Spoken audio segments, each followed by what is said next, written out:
This is the Lone Crater YouTube. We hope this video helps. In this video, I will show how to set time on Audi Q3. First, turn on your Audi Q3's ignition and access the MMI infotainment system. You'll want to navigate to the main menu.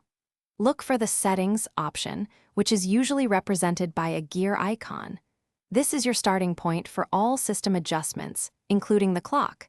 Make sure your vehicle is stationary for safety.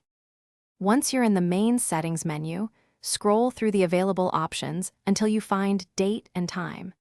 This section is specifically designed for managing your vehicle's clock.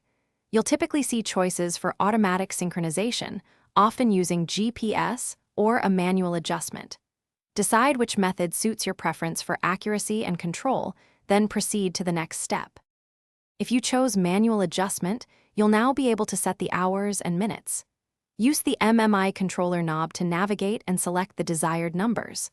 Rotate the knob to change the value, then press to confirm each segment, like hours, then minutes. Take your time to ensure precision. Once satisfied, confirm your selections to apply the new time to your Audi Q3's display. After setting the time, always double-check the display to ensure it's accurate. If you frequently travel across different regions, remember to adjust your time zone settings for correct local time.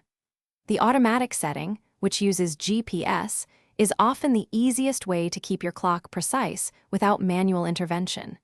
Enjoy your perfectly synchronized Audi Q3 clock. Thanks for watching. Consider subscribing if we helped you.